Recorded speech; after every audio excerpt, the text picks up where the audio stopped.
This isn't something new. When you talk to most top sellers, they tell you at the end of the day, a lot of enterprise deals are closed over SMS. They're not closed over Zoom meeting or face-to-face board meeting. Like you need to get to fast to get your customer iMessage and then start chatting with them because it brings the humanity into it. It moves it from being like very formal to something much more personal. You're listening to the B2B Revenue Executive Experience, a podcast dedicated to helping executives train their sales and marketing teams to optimize growth. Whether you're looking for techniques and strategies or tools and resources, you've come to the right place. Let's accelerate your growth in 3, 2, 1. Hello, everyone, and welcome to the B2B Revenue Executive Experience. I'm your host, Corey, and today I'm talking with Alon Rosenberg. He's a go-to-market executive with vast experience from startups all the way up to large enterprise organizations. He is also the co-founder and CEO of Knock AI, a company focused on transforming buyer-seller engagement by using a messaging app to turn leads directly into opportunities. Alon has also worked with customers from small and medium-sized businesses all the way up to large enterprises and has scaled and built teams that achieve outstanding results. Alon, welcome to the show.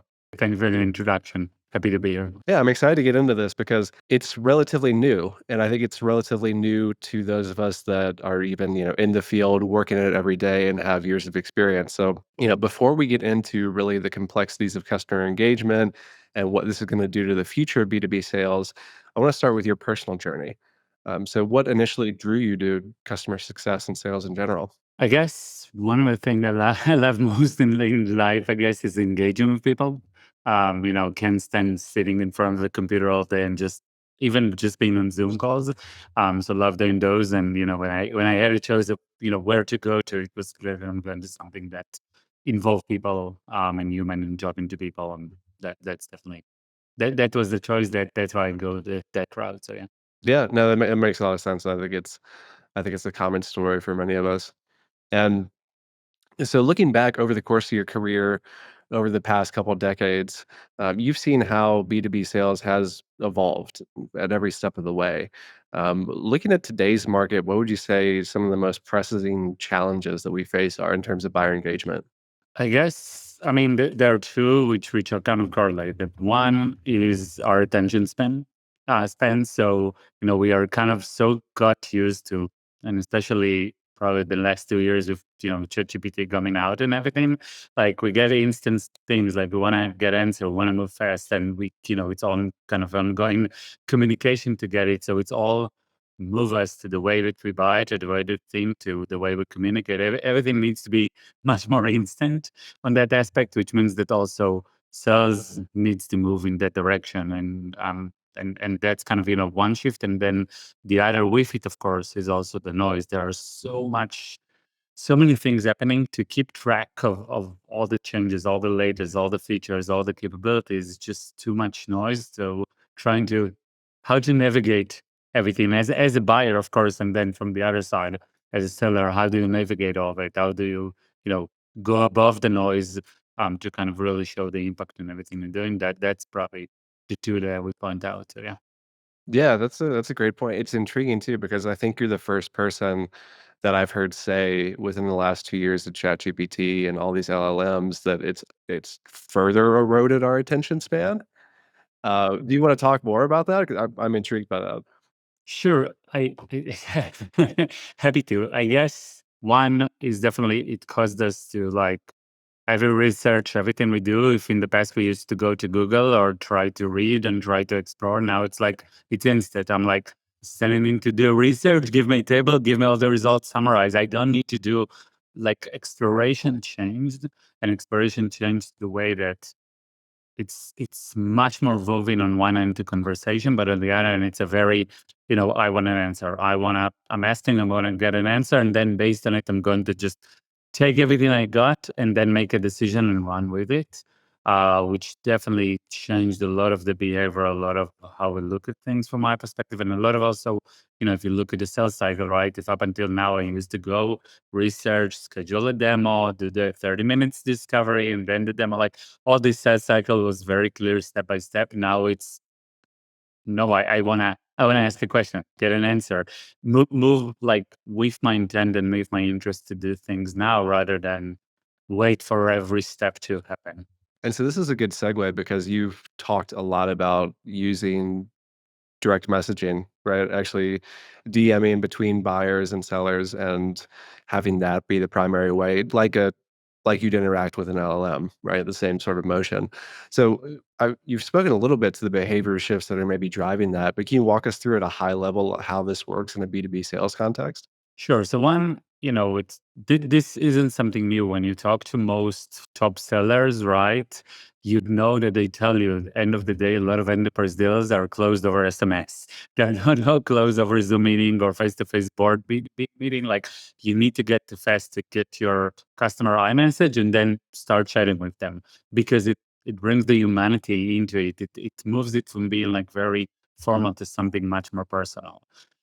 And I think that the one thing that I've seen is that now it's the question is how you take this informal, right, and enterprise motion and move it to be something that with the LLM and with the change and with our all moment to be much more conversational, how we move that to even start the sales process and then not just take it to the end of it to sign it. So yeah, Yeah, you're absolutely right. I mean, it does. While we think of winning and losing, in a boardroom or in a meeting or in a Zoom meeting, that rarely actually happens anymore. A lot of times it is, all lowercase, just a 5-word text, right? yeah, Between exactly. wherever you happen to be. Um, and one thing that a dichotomy that's kind of emerging in my mind right now is we have the ChatGPTs, we have the LLMs out there, right? And we want that same sort of instant answer, summarize it for me. I don't have time to wade through the tables. Maybe I'm even losing my ability to digest all of that information in a meaningful way as well. Um, but that's a very opposite of human, and yet our human connection is almost mirroring that, right? We're talking in almost the same way, but I agree with you in that it does feel different. So why do you think it feels so much different when we're talking with a human like that? That's such a great point. I think when we are in the research mode and it's learning and understanding, is it fit for us? Does it work? What's the pricing? Is it will fit to my system? What's the level of setup and effort I will need to do? That for that I can use an LLM. I can get much better answer, faster, great summary, great quality, like everything. But when I'm coming to the stage where I need to start making a decision, when I need to start building trust. And at the end of the day, selling is trust and it's relationship. Without those two, doesn't matter if you have the most amazing product, I'm not going to proceed with you. And I think that that's where the human touch will come. So it has to be a combination between an AI and a human. Like it cannot no longer be just human, but it can. I don't see a world where for now I'm gonna just purchase something based on me talking to AI, unless it's a very consumerish kind of transactional type of thing. But the rest of them, I don't see a world for now at least that there is no human, there is no trust, there is no. I need to see a face. I need to see that there's somebody there on the other side of this product that I'm gonna purchase. Yeah, I'm with you. I mean, maybe if it was effective enough, but I ended up being very frustrated with a customer service AI the other day. So on both sides too. I know that B2B buyers have been frustrated with sellers as well, but the, That is the effectiveness has to be there. I'm curious from the buyer side of things, what are the signals that you've been able to capture and see that tell you that this sort of human to human connection, even if it's, only in DMs or only by SMS, is really, changing their behavior? And so we see it a lot in our data, like what we see when you put to somebody a form, right? Or you put to somebody an email versus enable them to click on a CD and start chatting. Like we see around 84% of the qualified leads prefer to chat. They don't want to fill out a form. They don't want to, answer to this email. They prefer to chat. And that's kind of proved to us that yes, that's what people are after. And especially, and it's not, especially when it has a correlation to a messaging app, to something that is much more human thinking in our mind, right? We know that we are texting with a friend. We know like those are the things that we know. So when you put the correlation into messaging it, I think that's kind of psychology-wise perspective make you think, okay, if I'm gonna click on it and start chatting, I know I'm gonna get a human. I know, I'm gonna talk to somebody, which is that's what I need at this point. So that's what's going to help me drive. I think that's huge. I mean, 84% of qualified leads prefer this motion over the traditional ones. Yep. That we were like, we thought about it. That was the hypothesis, but once we started seeing it and seeing it really happen, I mean, it was amazing and really proved the fact that, yeah, that's how people wants to engage. That's probably, that wanna shift and lead to how buying should be rather than the old tradition fashion of, a meeting, an email, and everything related to that. Yeah. So obviously we're talking about this in context of B2B sales. So we've already left relatively low level B2C transactions behind. And have you seen this be more effective in certain types of sales, certain price ranges, certain industries, or does this really apply across the board? It's a great question because I get this question from a lot. Like some people say, no, it's amazing probably for enterprise, not for the smaller ACV. Reality is, every time there is a wind involved and there is friction involved, people want to remove the friction. I don't want to, like, if there is friction, if it takes me too long to get to a meeting, if it takes me too long to get the engagement, yeah, it's a friction point. I'm going to drop. And it doesn't matter if I'm going to buy a 100K deal or I'm going to buy a 10K deal. It's like, it's all going to apply. So reality wise, we see the impact everywhere. I would say that yes, if it's a very transaction, like it's one call and then you sign and it's done, then those, I mean, I would just get on a call, I would just do it fast, but then I can also talk to AI and can probably buy it myself.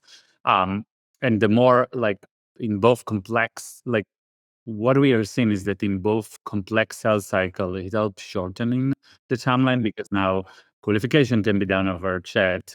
Discovery from both sides can be done over chat. So I can get faster into the true deal with the lead. So that's on one hand. And on the other hand, when it's more kind of this exactly like, I need to sign in smaller deal, but I want to sign fast. I want to move fast. It helps, faster the deal even further and take me from deeper into the funnel faster, kind of, I would say. Yeah, that's fascinating. And you mentioned discovery, which reminds me, I was talking, I think this episode, we're recording this in early November, and this episode would have just gone live. I was speaking with a man from the finance industry. He's talking about the psychology of selling, specifically in terms of how financial advisors can better interact with their clients. And he was talking about all these little micro motions that we make with our face that I didn't know about and was kind of fascinating. He was Mhm. like, "Okay, well, here's how I tell that you're lying to me. Or if this side of your face dips down, that's a sign of contempt." So if I'm a salesperson and I'm seeing contempt, I know, whoa, whoa, whoa, back up. Something's gone wrong, right? Yeah, Uh, so it makes me wonder, I think there are those moments in discovery where if we're talking, Alan, like you and I are now, right. if I ask you some question and I sense that, maybe there's a change in your voice or you hesitate around something, there might be a cue in the back of my mind, like, oh, maybe I would maybe probe deeper there, or I would, dive in to really see what's behind that hesitation. Maybe it's nothing, Mhm. maybe a Slack message popped up that got your attention, but maybe there's something that, you don't trust me enough yet to divulge. So are there do you know what I'm getting at? Like how do we Yep. get that level of insight when we're doing it over DMs? Super interesting, by the way. I'm definitely gonna listen to this episode because I'm sure it's gonna be a lot of learning on that part. But I think there's a mix, right? Because we look at when you think about removing friction, like we look at it not just by the fact of making it easy to communicate, but we look at the next phase. Instead of me asking like, how many developers do you have, right? Like what type of cloud solution are you using? Like all of those questions, we can answer those in the back end. And I believe that that's when AI can be the amazing ability to pull me in the back end, like what's the intent, who I am, what's all of those. So then you get to the level of discovery that when I'm chatting with you, right, and I know your system, it doesn't matter if it's on a voice, right, and I feel your face, or it's on a DM. You see the excitement. You see how people like, do they type faster? Do they ask more questions? Is there like this a true conversation happening, or whether it's like yes, no, 10 people, I need it for, Q4 type of a solution, right? So engagement is a lot of that. And the thing is that like in a call and like, we're talking in CFS, we are so used today to doing conversation because we DM our family, right? We DM friends, like we are so used to that. And it has to, like, it's clearly needs to shift into that part. I mean, like, a joke, funny story, like in the beginning when it started, and we had customer that started using those, SDR team that started using those, what they would do is they were used to, I'm sending an email to somebody, so I'm copy and paste like 10 questions.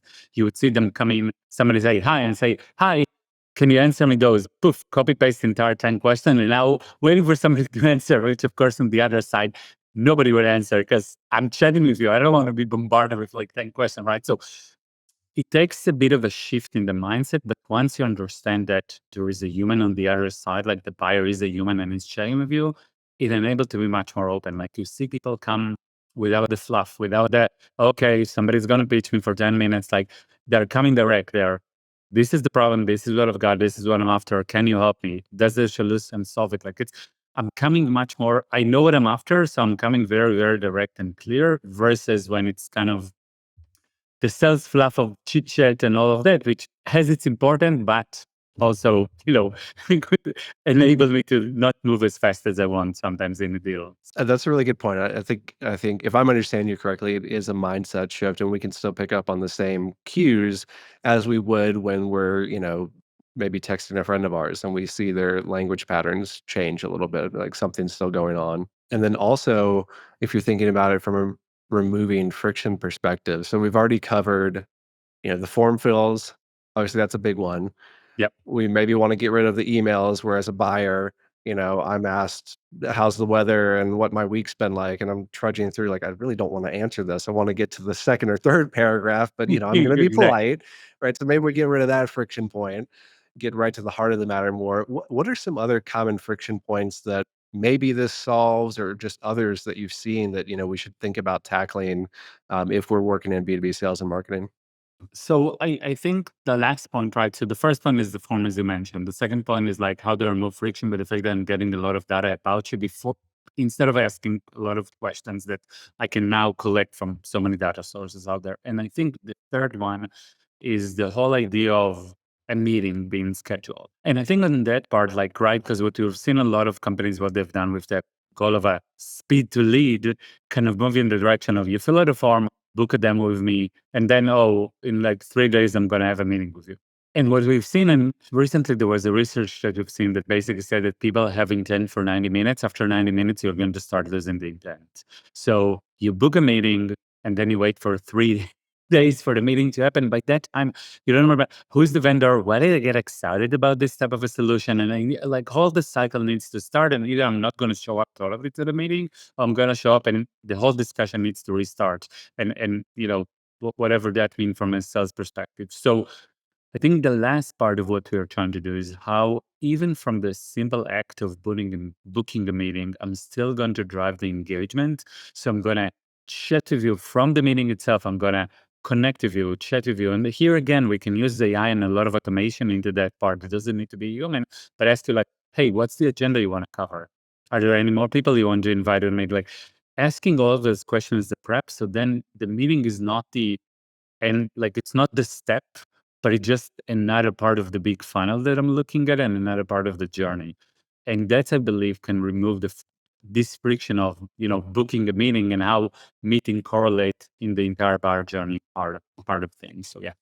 That resonates so much with me because I've done that so many times, right? Where I have, I define a problem, I come up with a solution, and oftentimes that's going to require maybe a few different pieces of tech, maybe a couple pieces of tech, and oh, I need a partner, right? Or I need to pull in a freelancer or something. And I get excited thinking about, okay, I can solve this problem now. And I'm already thinking about what the impact is going to be. And then to your point, Alan, I fill out the form. And then 3 days later, that excitement is gone. I've put back on my skeptical technical hat, and I'm, like, diving into the features of the product that and I myself have forgotten why I got excited, which is I'm trying to solve a business problem. And, yeah, like, I'm adding so much more friction just internally to Yep. even something I wanted to buy. So that's an excellent point, and I don't think I've heard anyone talk about it like that before. Okay, so switching gears a little bit, we've talked through, the problems this solves, the benefits. However, I'm sensing that a lot of teams out there are going to look at this and either misunderstand it, or if they do understand it and its potential impact, they might have hesitation when implementing it. I guess, why do you think that is? One, and two, how can you help leadership teams uh, steer around that? Yeah. So the interesting thing I would say to answer that, which is also correlated to the executive who needs to steer it, is actually that we see executive that their concern is like, my buyers are not gonna want to check. They prefer the traditional. I have those type of buyers. They are heavy enterprise. They are very low, like SMB, right? They don't want to communicate like that. Reality is that everybody wants to communicate like that. Like, and we've seen it. Like, we have a customer who is kind of dealing with everything last mile shipping. That's what they're doing. So they work with like large brands, but also with somebody who, like a farmer that grow peach and wants to send them across the US, right? And you would say, oh, probably the farmer doesn't understand. Like they would see it's a messaging app, they're not going to know what you're talking about. They want a form, they want the traditional way, they email, like that's the approach, right? But in reality, they prove it to be the, the opposite. Like they, because from their perspective, it's like it's simple. It's a click and I can start communicating. It's a very consumer approach, and that's what I'm saying. And we see, from CISOs in organization to large companies to the farmer in Atlanta that want to grow something like.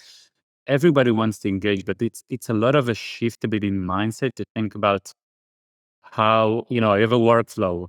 Yeah, it's not delivering result, but that's my workflow, right? How should I change it? Should I not? There is a lot of a more of a trust element that needs to come there. Um, and I think the best way kind of to see it is, one, to experience yourself, like click, engage, try and see the experience, see if you like it, see if you would buy it, like that. That's definitely one. And the second part is, try it, do the comparison. Like, we never tell a customer first thing, no, you have to remove our form in order to use, not from this perspective. It's a lot of the other way, like see the comparison. Let's see what people prefer to click, how they're going to behave, how they're going to operate and work by, and then let's talk. Up until now, it didn't fail us. So that's kind of the case. So yeah. I think it makes sense. And what's the ideal pilot size? Maybe you have an organization, let's say we're talking mid-market, maybe we've got 500 people, we've got a sales force of around 100. Um, what group would you pilot that with versus what would be your control group with the same old forms, SDRs, blah, blah, blah? I would look at it differently from more of a location, right? Because the book of demo is the book of demo, and people don't want to touch the book of demo because it's there and it's, we don't want to do it. So I would say keep it. I would go for like location where there is interest, there is an intent, but it's not yet completed. Pricing page is a big example, right? A lot of people looking at pricing, wants to explore more about pricing, but then they're not in the stage of booking a demo yet. This is, I would say, like, okay, let's start with, those type of location. Let's start at the location where there is some intent or a bit of a growing intent, but that's where it's break. That would be a pilot. Like, let's test it on a small subset of the location in your website or outside your website and go from there. See the impact, see if click are happening, see how your sales team adjust it. Do they get a lot of objection? Does it work with their workflow? And if it does, perfect. Now let's start expand and grow from that angle. I think that's excellent advice. Yeah, look at your engagement, on-page engagement. Where could there be a call to action, a call for more information? Where might that naturally fit in? Exactly. And Alan, if you had to give one piece of advice to revenue leaders out there who are considering adopting this approach, what would it be? One thing is really think about where and like how do you break the mode of driving engagement because of the noise that we said, because people are searching and learning in so many other resources. How can we help them drive the engagement from where they're at? How can we help them feel the trust and the control? Once you do that, I think it's going to take you much, into much bigger approach into seeing different impact, into learning a lot how your customer wants to engage. Because we hear it from a lot of our customers, right? They tell us like when they start, they're hesitant. Not a lot of their leads are going to engage with it, etc. But once they start seeing the chat and they see there is a human, right? It's not a form and an email that I'm not like, okay, now I need to wait and I'm not going to expose suddenly. It gets you exposed to really what your buyers are thinking, what they're asking, how they're communicating, even executive level to see those type of things. I would the amount of time I've seen a CEO jump into a chat just because they've seen it, got excited, right, and wanted to, hey, there is a buyer. Why don't you even like see the experience? So it open your mind to where and how really my buyers want to engage, whether they're really asking, rather than the regular, I fill out a form, discovery call, the regular process that you're less, as you go up the level, you're less experienced from a day-to-day perspective. So that's kind of the case, yeah. That's great advice. As we move toward the end of the podcast, there are two questions we ask every guest. And the first one is, Alan, if you could go back 5, 10, maybe even 15 years and give one piece of career advice to your younger self, what would it be and why? The bigger question. So I would say definitely keep on doing what you're doing from the perspective of gain the experience before you're starting this funder journey. But I would say maybe start it like, 5 years earlier than what I've done today. That would be good. Because definitely I think the experience in kind of being an operator and doing it and, starting from the trench and then give you the ability to do much more. Give you the ability to be, both an executor and a thinker on that level. So kind of going in that direction versus just jumping directly, be a founder, and then, oh, I need help with everything. So that's kind of that would be my best advice there. Yeah, no, it's great. If you've got a stellar idea, start now. Don't wait another Exactly. 5 years. And then as I said, we're recording this early mid-November 2025. If we look out to 2030 and imagine B2B sales, particularly buyer engagement, what do you think is going to be a reality 5 years in the future that not a lot of people are talking about right now? Wow. Yeah, it's gonna be it's a new old podcast that we can just cover that. But reality is like, I'm starting to see, for example, let's take one parent. I'm starting to see some discussion about websites and the existing website in the world LLM. I believe that in 2030, the website is just going to be another marketing asset for us. It's going to be much more of the place that if somebody wants to experience my solution, right, or see a bit of the trust, that's what's going to happen. But the rest of it, it's going to happen over me coming to an LLM, asking about the solution, doing the research, and then if I'm interested, start engagement directly from the LLM, like not moving to a website as it is. So I believe like the whole idea of what is marketing asset, how it looks like, how it behaves, how it does all of that, all of it is going to shift dramatically in where buyers or sellers, where they're existing. You know, I believe, very objectively that a lot of it is going to be in messaging apps.